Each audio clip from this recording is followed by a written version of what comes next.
Assalamualaikum warahmatullahi wabarakatuh. Saya Sri Alinda Utami dari mahasiswi S1 Fisioterapi Universitas Aisyah Yogyakarta. Jadi pada hari ini saya akan memaparkan tentang standar pelayanan fisioterapi di rumah sakit. Untuk topiknya, yang pertama saya akan memaparkan tentang landasan hukum pelayanan fisioterapi di rumah sakit. Yang kedua, saya akan memaparkan tentang STR, SIP, sistem kredensial, dan jati diri fisioterapi. Ketiga, saya akan memaparkan tentang penanganan fisioterapi pada pasien COVID sesuai dengan edaran IV tahun 2020.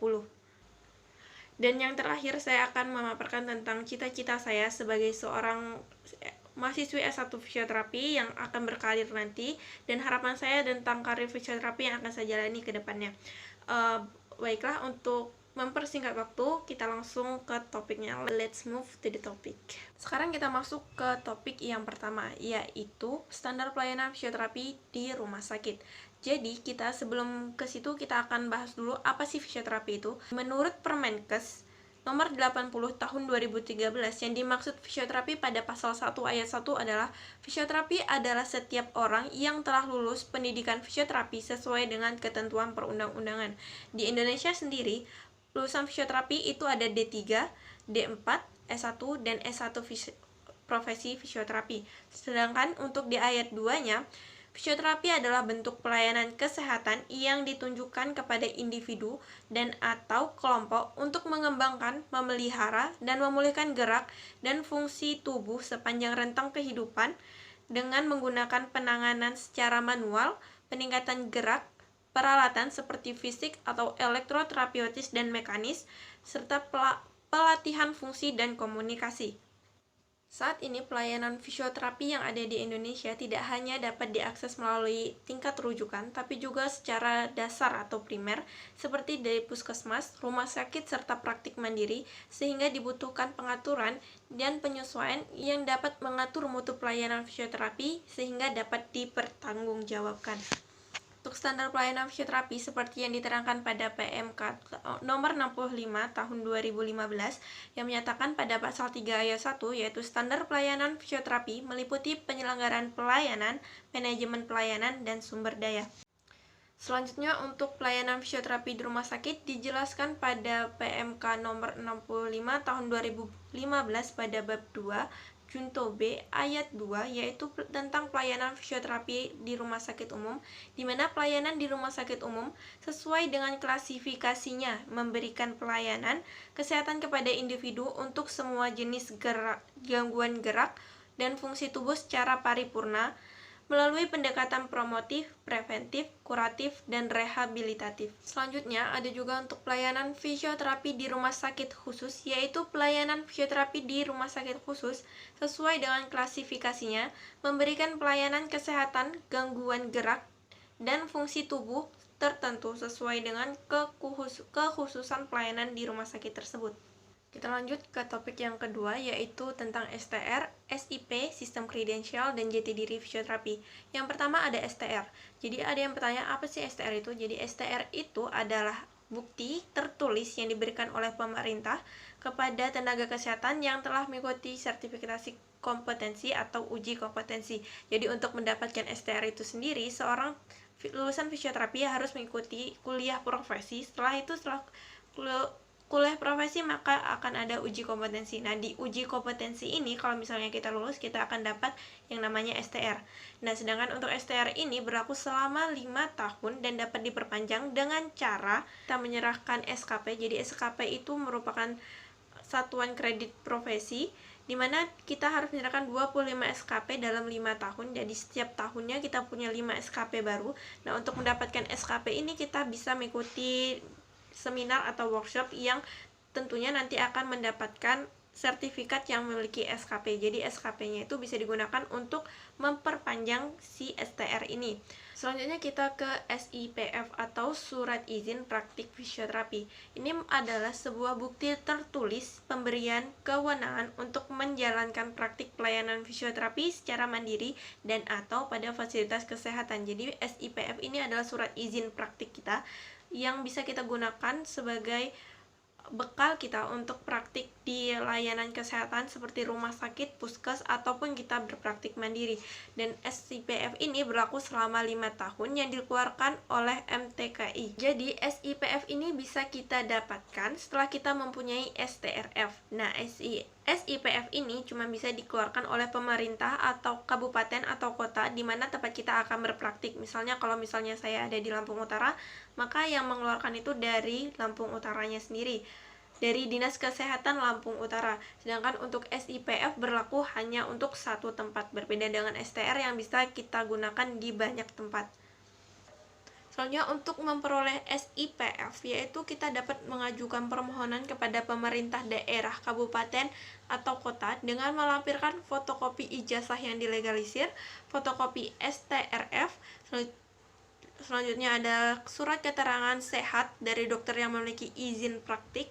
Selanjutnya ada surat pernyataan memiliki tempat kerja di fasilitas pelayanan kesehatan atau tempat praktik pelayanan fisioterapi secara mandiri.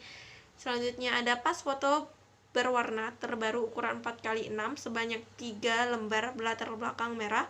Selanjutnya ada rekomendasi dari Kandinkes kabupaten, kota, atau penjabat yang ditunjuk. Selanjutnya ada rekomendasi dari organisasi profesi, dalam ini IV dari daerah kabupaten masing-masing. Selanjutnya kita langsung ke sistem kredensial. Jadi kredensial itu adalah proses evaluasi terhadap fisioterapi untuk menentukan kelayakan pemberian kewenangan klinis, sedangkan untuk rekredensial itu adalah proses reevaluasi terhadap fisioterapis yang dapat memiliki kewenangan klinis untuk menentukan kelayakan pemberian kewenangan klinis tersebut. Jadi kredensial ini adalah sistem evaluasi yang diberikan kepada fisioterapis yang akan mengetes apakah si fisioterapis ini layak untuk diberikan kewenangan klinis atau tidak. Selanjutnya untuk jati diri fisioterapi. Jadi fisioterapi itu merupakan profesi yang mandiri, di mana fisioterapi ini memiliki asesmen hingga evaluasi yang sangat-sangat berbeda dengan profesi lain. Jadi fisioterapi tidak terpaku pada satu diagnosis dokter, melainkan fisioterapi memiliki diagnosis sendiri, sehingga tidak bisa disamakan. Apakah fisioterapi ini memiliki kesamaan dengan dokter spesialis rehabilitasi medik? Itu tidak, karena kita memiliki intervensinya tersendiri, asesmen dan diagnosisnya juga berbeda, sehingga cakupannya juga berbeda. Tapi fisioterapi ini bisa berhubungan dengan dokter spesialis lain seperti dokter spesialis ortopedi dan juga dokter spesialis kardio dan dokter spesialis lain, di mana fisioterapi ini akan membantu untuk memulihkan atau mengembalikan fungsi gerak dari si pasien setelah melaksanakan dari tindakan medis itu, sehingga pasien bisa kembali lagi ke aktivitas sehari-hari dan dapat membantu pasien agar dapat pulih lebih cepat setelah mendapatkan tindakan medis.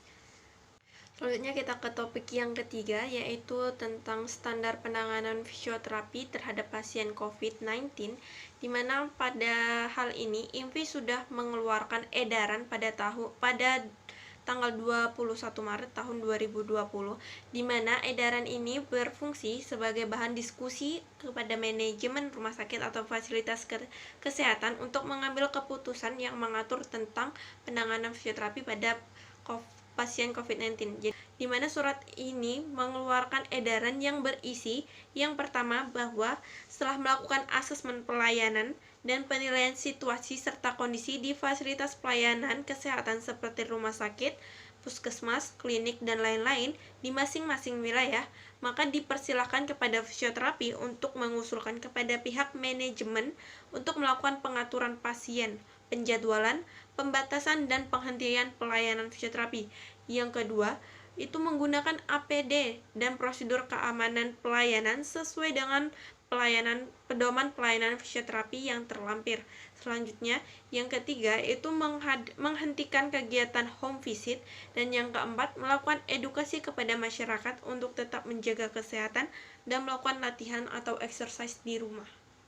Selanjutnya untuk keamanan pelayanan fisioterapi selama pandemi COVID-19, yang pertama ada tentang kebersihan tangan, di mana untuk 6 langkah cuci tangan ini dilakukan pada kondisi sebelum menyentuh pasien, sebelum melakukan tindakan aseptik ataupun membersihkan pasien, yaitu setelah melakukan tindakan aseptik dan atau setelah terpapar cairan tubuh pasien, selanjutnya setelah menyentuh pasien, dan setelah menyentuh area sekitar pasien. Selanjutnya untuk yang kedua itu tidak menyentuh hidung, mulut, dan wajah. Yang ketiga menggunakan alat APD. Untuk keamanan alat APD yaitu fisioterapi dibagi menjadi beberapa bagian. Yang pertama, fisioterapi yang bertugas di ruang isolasi pinera atau penyakit infeksi, emergensi, dan reimagine. Itu APD yang harus digunakan setelah cuci tangan adalah yang pertama ada apron atau gown atau cover all jumpsuit. Selanjutnya yang kedua ada penutup kepala bila tidak menggunakan cover all jumpsuit atau bergo. Selanjutnya ada sepatu tertutup bisa seperti boots atau shoes cover. Selanjutnya ada goggle atau kacamata ketika ada risiko percikan cairan dari tubuh. Selanjutnya ada gunakan visor. Yang keenam ada gunakan sarung tangan atau handscoon dilepas segera setelah selesai tindakan. Selanjutnya ada masker N9 dan ada sarung tangan luar. Selanjutnya untuk APD yang digunakan pada fisioterapi yang bertugas di HCU, ICU, PICU, NICU, dan ruang intensif. Yang pertama yang bisa digunakan adalah apron atau gown. Yang kedua adalah penutup kepala. Selanjutnya ada yang ketiga ada sepatu yang tertutup, dan yang keempat ada goggle atau kacamata. Setelah yang kelima ada sarung tangan atau handscoon yang dilepas setelah selesai tindakan, dan yang keenam ada masker bedah. Selanjutnya untuk fisioterapi pelayanan rawat jalan di klinik atau puskesmas maupun di rumah sakit, APD yang harus digunakan setelah cuci tangan adalah sepatu tertutup atau shoes cover. Selanjutnya yang kedua ada sarung tangan atau handscoon, dan yang terakhir ada masker bedah. Dan untuk pelayanan fisioterapi dan pelayanan di pusat kebugaran atau di layanan pencegahan preventif, yaitu APD yang digunakan berupa sepatu tertutup atau shoes cover. Yang kedua ada sarung tangan atau handscoon. Yang ketiga ada masker bedah. Selanjutnya ada desinfeksi peralatan. Jadi desinfeksi peralatan ini sangat penting, yaitu guna memastikan alat-alat yang kita gunakan itu terbebas dari virus. Untuk desinfeksi peralatan ini dapat menggunakan alkohol 70% untuk bagian luar, kecuali pada bagian dalam aerosol, misalnya pada tempat obat atau selang. Diperlukan rendaman pada cairan desinfektan, kemudian dibilas dan dikeringkan. Selanjutnya untuk sampah infeksius dan non-infeksius itu dipisahkan, lalu lakukan pembuangan sampah seperti dengan aturan sanitari. Selanjutnya juga lap juga dengan menggunakan alkohol 70% atau menggunakan cairan khusus desinfektan pada seluruh permukaan meja, kursi, gagang, pintu, dan bed yang dilapisi perlak, atau bila perlu ganti seluruh linen bag setiap selesai praktek. Selanjutnya untuk perlindungan lainnya, pastikan tersedia sabun cuci tangan dan tisu di wastafel. Tempelkan leaflet pada 5 momen cuci tangan dan 6 langkah cuci tangan sebagai pengingat. Sediakan cairan pembersih tangan atau hand sanitizer di tempat-tempat strategis. Selanjutnya, selalu lakukan kebersihan tangan setelah periksa, pelaksanaan terapi, dan setelah selesai praktek fisioterapi. Dan diusahakan fisioterapinya mandi dan keramas setibanya di rumah. Selanjutnya, anjurkan pasien untuk selalu cuci tangan setelah terapi bila perlu, serta minta pasien untuk mandi setelah pulang.